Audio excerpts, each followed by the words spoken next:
else. Hey, I don't want the half of a burger. You want it? Cut your food when you're eating. If you're eating bad foods, cut your portions a little smaller.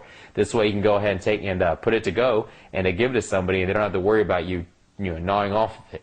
I think that works really good also. So you don't feel like you're wasting food, and somebody else may not care.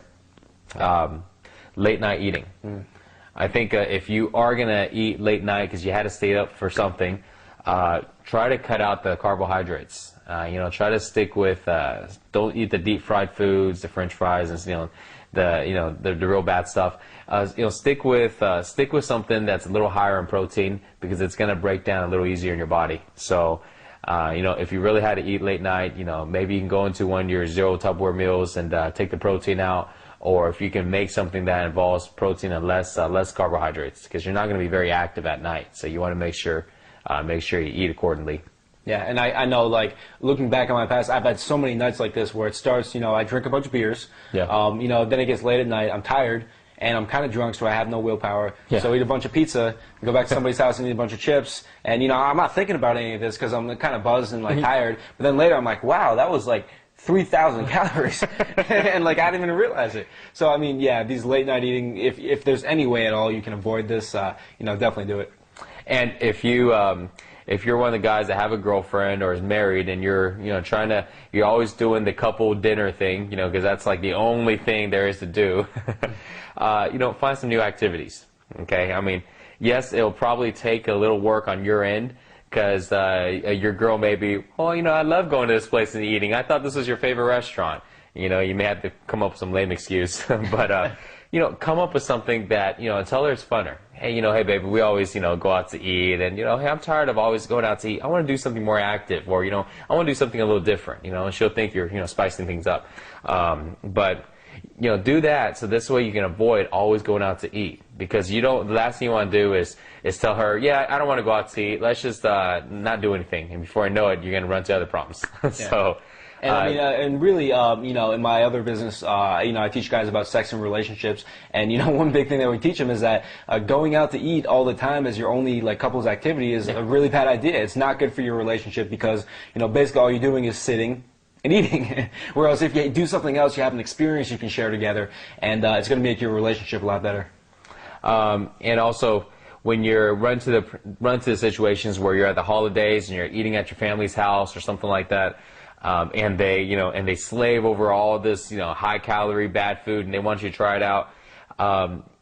If you can, why don't you find the healthiest alternative to what they made, and then go ahead and just eat the portions accordingly. And then if you do eat a little more than usual, because most people do on holidays and stuff, at least you ate the healthier alternative. And they won't feel bad because you didn't try their foods. They'll be happy because you tried their foods. You just didn't try everything. So that's a pretty good way to stay away from these holiday disasters. All in all, the number one and the best solution to do, and this is actually what I do, because these are all very good tips. But what I really do is, when I know, because I can identify when a situation is going to become bad, I'm about to be forced to eat a whole bunch of crap, and you know what? All I do is I go ahead and just heat up one of my zero willpower eating system meals.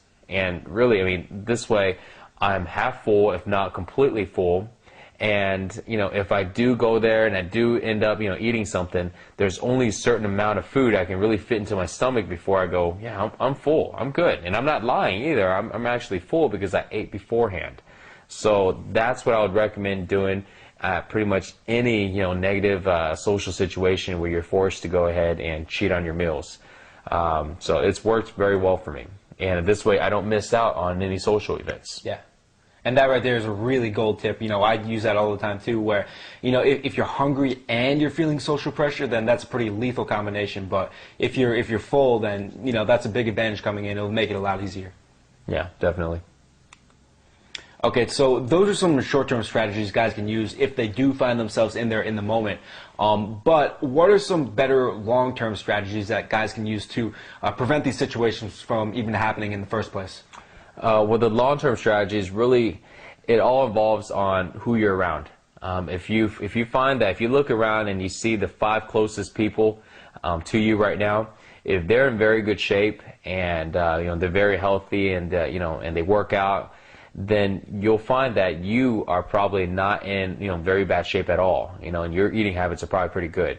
Now, vice versa, if you look around and you realize the people you're around are, they're not very healthy, they don't really care much about their health, they may be overweight, then that's pretty much what your problem is. It's really tough, it's really tough to, to try to stay away from these people because they're the 5 closest people to you. Sometimes it could be family, sometimes it could be friends, but just realize that, you are an average of your 5. And so, if you want to go ahead and eat healthy and you want to go ahead and kind of avoid a lot of these negative situations, you're gonna have to kind of create a little distance with these people. Not saying you're gonna go ahead and drop them as friends or something like that, but they're gonna invite you out to eat. They're gonna put you in these social situations, and you're just gonna have to cut down on those. And at the same time, do the opposite. Start making relationships and connections with people who are healthy, who care about their health, who are wanting to make a difference and get in shape, who are or in shape. And you'll find that people who are in shape, no matter if they do bring you out to a supposedly negative situation, they will find a way. They'll create a way to make it to where it's okay. To make it to where it's still positive as far as your eating habits goes, as far as consuming. Like me and Dan, we'll go out and we'll hang out and, we'll do stuff. And, we never really find ourselves, really sabotaging our diet, or at least not over the 20%. And it's because, I'm conscious of, the food I eat, and I want to make sure I stay in good shape, and Dan does too. And you put us together and stuff, there's no way we're going to both go ahead and just pig out. We're going to kind of keep each other in check and give us good ideas so we can make sure we always stay good on our eating. So you definitely want to remember that. So that's would be the long-term solution. So this way, you don't keep trying to apply these quick fixes, because eventually it's not going to work. Yeah, definitely. And, I just really want to stress the importance of this. I have one friend where, hanging around him directly caused me to gain a lot of fat, just because I was getting put in these negative social situations all the time.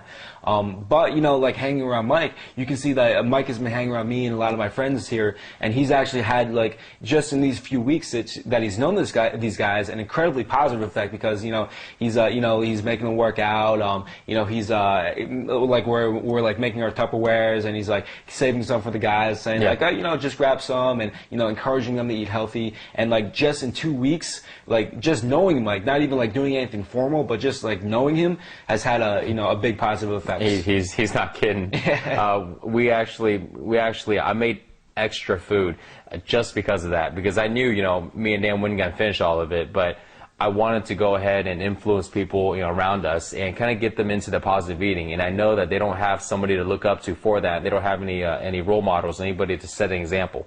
And so while I've been here, that's kind of what I did. And now, if you look, now when I walk into the kitchen, it's totally different. I look in the fridge, and now there's fruits and there's vegetables, and it hasn't been too long. It's only been 2 weeks.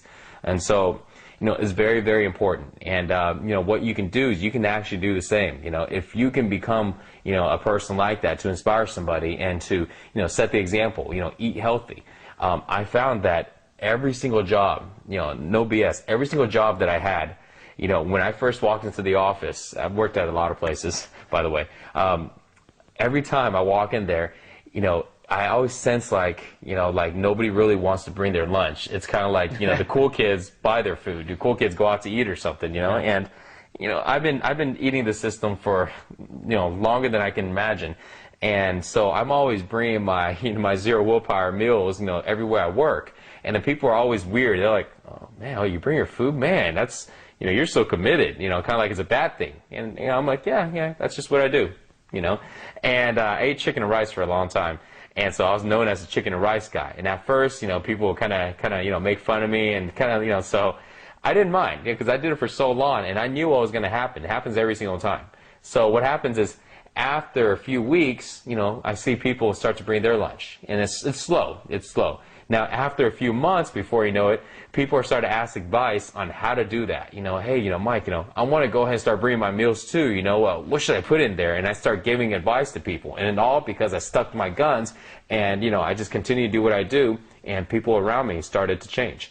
And it's only because I was very proud of what I did. I didn't hide it. I didn't go, try to make it some excuse. I was just, this is just the way I eat. I've been doing it for a long time. I like to stay healthy. And people respect that when you tell it to them. They're not going to go, ooh, you're trying to stay healthy. You're a loser or something.